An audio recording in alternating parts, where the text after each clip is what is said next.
Yes, yes, yes, it is that time once again.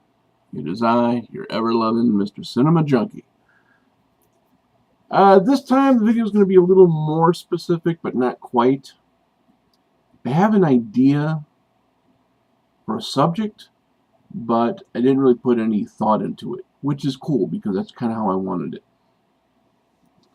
What I'm going to do is talk about a few of my favorite part 2's in horror and talk a little bit about them. It can't just be a sequel. It has to say 2 or part 2 in it. Like Dawn of the Dead doesn't count. Doesn't say part 2. Doesn't say Night of the Living Dead 2. Doesn't say anything like that. See what I'm saying? So here we go. Off the top of my head, here we go. I got this idea about 2 minutes ago. I said, let's go with it. Okay, first off, Halloween 2. I thought Halloween 2, the original, damn it, I thought Halloween 2 was a great sequel to the original Halloween. It took off right where the last one ended. Wasn't years later, decades later, nothing like that. It took off. It was still a continuation of that exact same night. Things seemed a little more busy than they were, but that's because the discovery of all the bodies and everything kind of alerted all the police to the area. And then they changed areas and wound up in the hospital. I just thought it was a great sequel. They did a great job with it. There's not much more I can say than that. The ongoing battle between Dr. Loomis and Michael Myers raged on. It was great. Okay, the Texas Chainsaw Massacre Part 2. I've heard this movie get panned by a lot of people. I've heard them say a lot of, it was campy, it was this, it was that. Campy and cheesy are two words that can be used for bad and good. People like me can say, oh man, this is good, cheesy fun. It's cheesy, it's campy, it's a lot of fun. Other people say, it's campy, it's cheesy, it sucked, wasn't worth my money. Texas Chainsaw Massacre 2 does have some camp and some cheese thrown in there. A little more over the top than the rural setting. Come here, dog. Don't start. My dog being a showboat again. Where was I? Oh yeah, a little more over the top than the first one. Taken out of the rural area. More, it was underground. It was an abandoned amusement park, so it was a little surreal. Not the raw barbarian Leatherface that we knew from part 1. More so, this guy fell in love and got all smitten by the DJ. But Dennis Hopper, man, what a turn he made in that one, right? What a great role. And Chop Top. Who can deny Chop Top? That was just awesome stuff. So yeah, it makes my list for best part 2, or one of my favorite part 2's in horror. Texas Chainsaw Massacre 2. Let me see. Friday the 13th Part 2. We're introduced a little bit more in depth to Mr. Jason Voorhees in this one. And not only is it one of my favorite Part 2's, one of my favorite sequels, but he's also wearing my favorite mask. I got a little tired of the hockey mask. I got to tell you, the hockey mask got played out. I think it's because there's so many generic versions of it floating around. And the minute that mask took off and became so iconic, you saw all sorts of knockoffs of it hanging in stores everywhere. You had the authentic one, then you had this cheap plastic white goalie mask. It was just really kind of dorky, and I just got played out on it. Too many people used it, but that sack was so raw and so dirty, and it held a bad secret. Okay, so I absolutely dug part 2 of Friday the 13th. Let's see, what else? What else? Exorcist 2. Bullshit. Uh, let's see, let's see.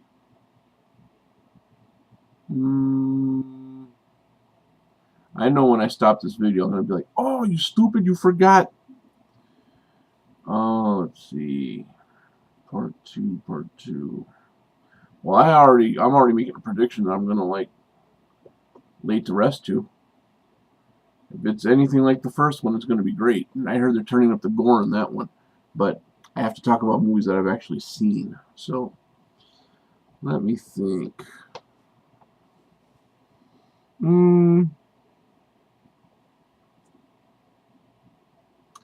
I was going to save this for like an honorable mention. It wasn't really going to make my favorites, one of my favorites, but I'll go with Phantasm 2.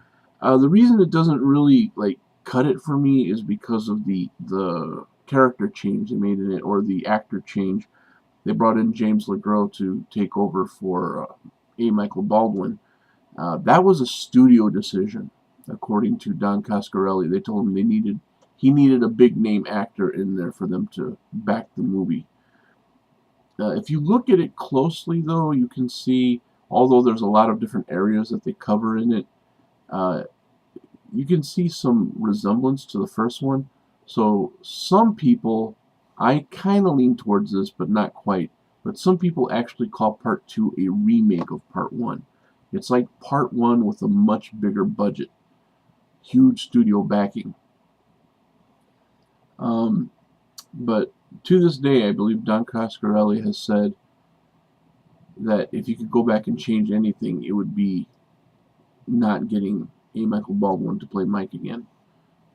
And I don't blame him, because when you grow up with something like Phantasm and then they switch gears on you for the second part, it kind of loses something. Bad comparison, I know, but it's like the Brady Bunch. You grew up watching the Brady Bunch. You knew all 6 kids. You knew the stupid dog. You knew the housekeeper, the parents, you even knew the parrot's name, the little parakeet's name. Remember it? Pete.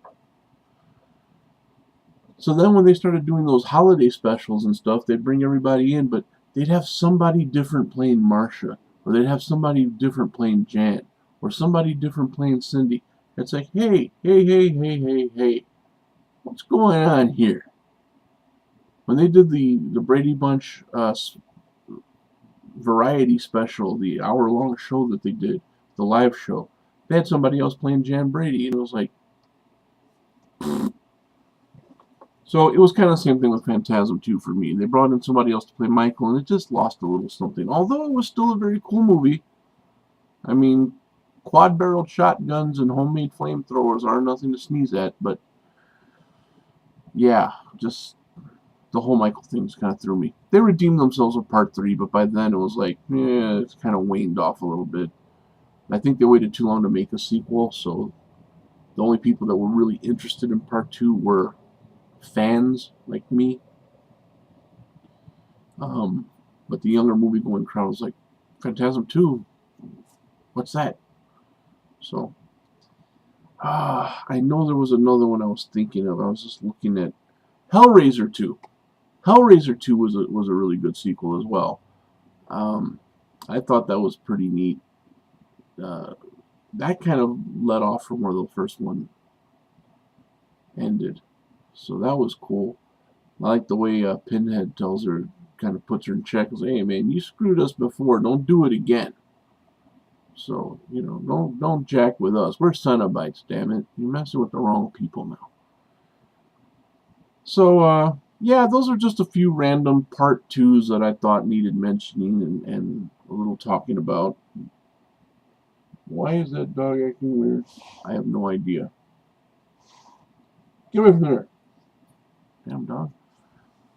While I'm doing this video, let me read a few of the questions I've gotten so far. Let's see. I said to send a few random questions, and here they are.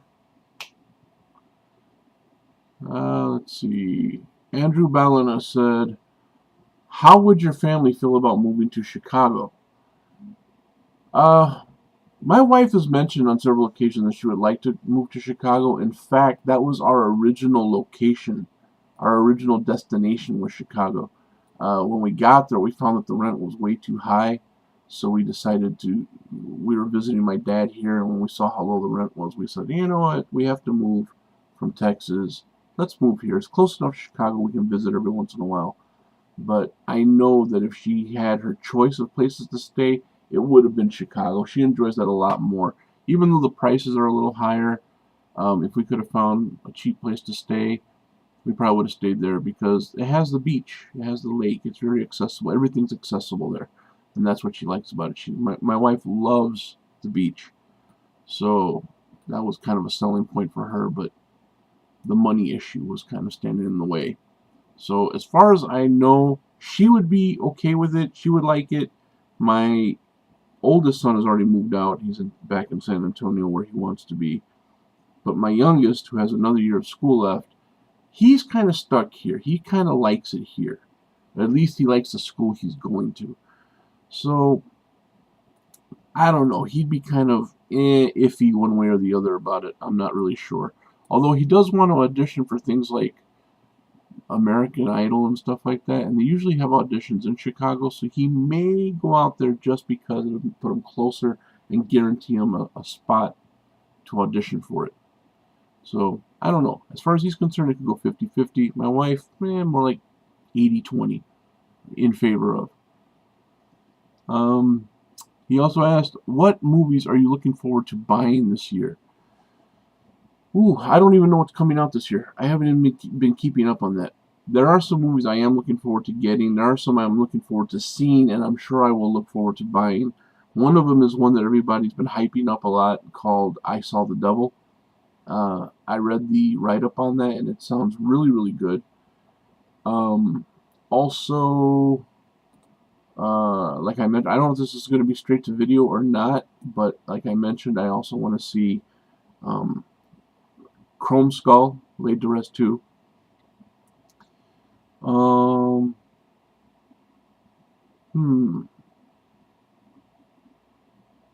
I found a bunch of Blu-rays and stuff at a place called, what was it called?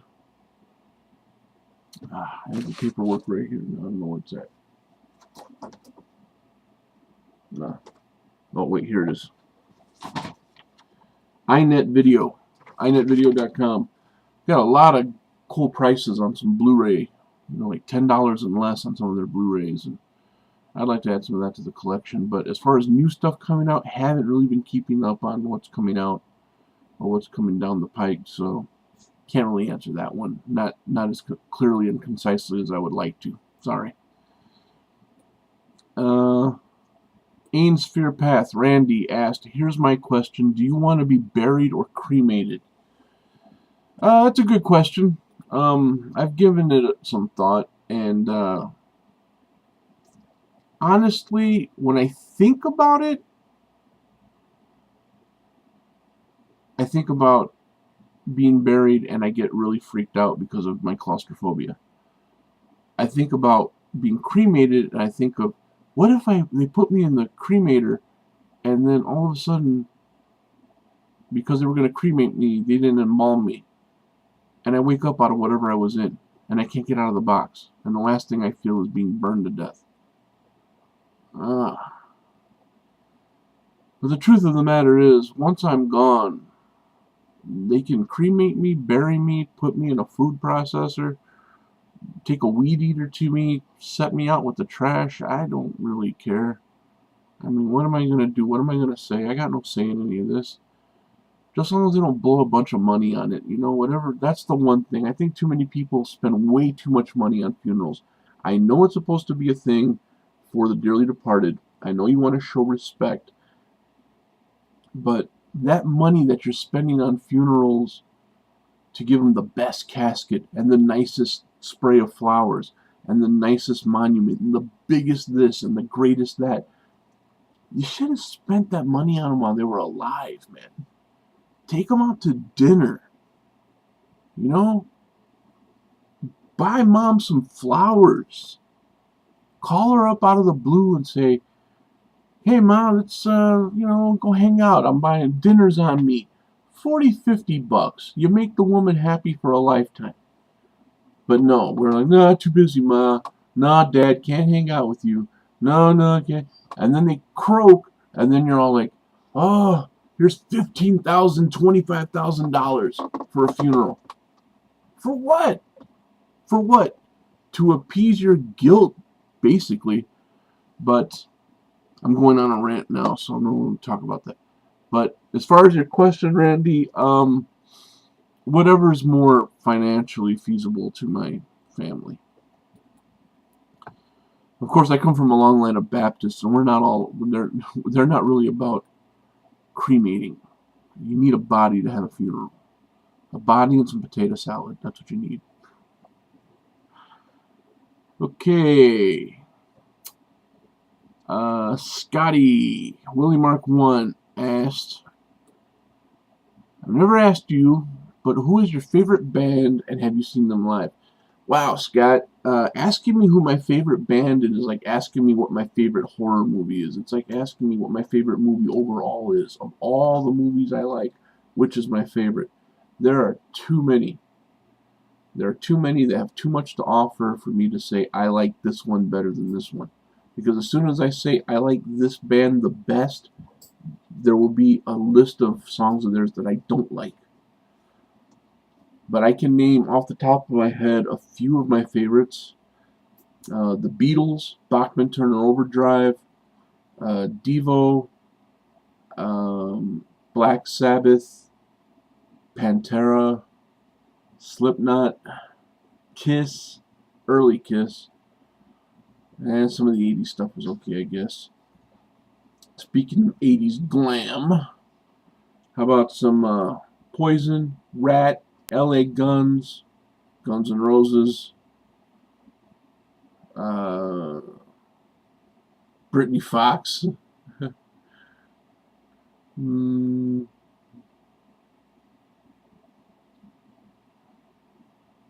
Yeah, I like a lot of stuff.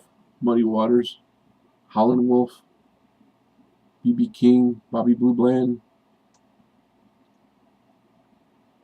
Yeah. The Who, Herman's Hermits, The Doors. I have a pretty well-rounded appreciation for music. As far as bands I've seen live, I haven't been to a whole lot of concerts.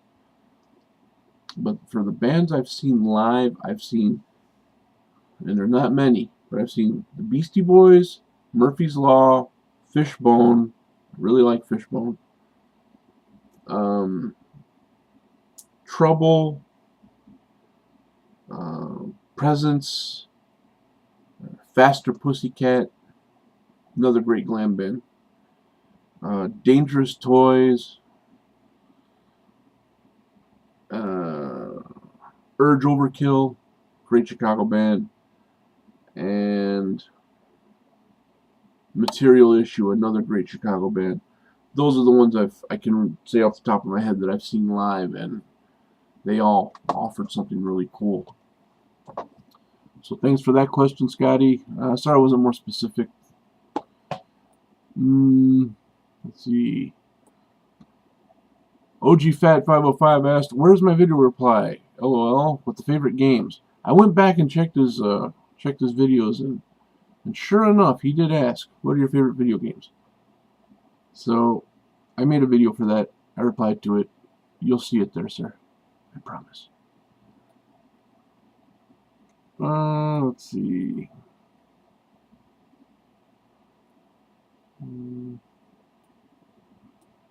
Is this a question? Summer the God, Paul says, "What the fuck is there to diss on here, man?" Oh, sorry. It's about somebody. Oh, Randy accidentally hit the thumbs down button on here. There's nothing to dislike about it, but thumb down, thumb up, finger up, 2 fingers up. Who cares? I don't care. You can thumb my videos down till the whole page is red. Doesn't bother me. And Franz asked, yes, I have a question. Can't you and Tat take over the horror community? Then it will be a cool place to hang out. And I answered it in the comment here, but that horror community, if you're talking about the horror community in general, that belongs to everybody. Sure, there's different camps that have been sprung up. Really wish all that shit would just die, but that's whatever. It has nothing to do with me. But if you're talking about the horror community that was created outside of YouTube, that's Randy's baby. He made that, and I was just a moderator. Don't think I'm a mod anymore, and that's fine by me. As far as the chat is concerned, it's been put into a password protected, and I was never given the password. That's cool. I mean, I'm not saying it sarcastically. I'm not saying angry or anything. That's okay, and I don't want the password. I don't, because I've been getting like some really, I don't know, iffy, ill kind of, I don't know. Just it's fine. It's fine. Don't send it to me. But the horror community, I'll still be going by the page and stuff and visiting. But yeah, I can't take that over. Nor would I want to. Let's see. Yeah, that's it. Those are all the questions that I've gotten so far. Maybe by the next video I'll have some more and I'll share those with everybody. I hope this was okay. Just some random thoughts on my some of my favorite part 2s in horror, and then some questions that were given by some really awesome YouTubers such as yourself. So thanks again, guys, for watching, and I'm sure I'll be back before too long.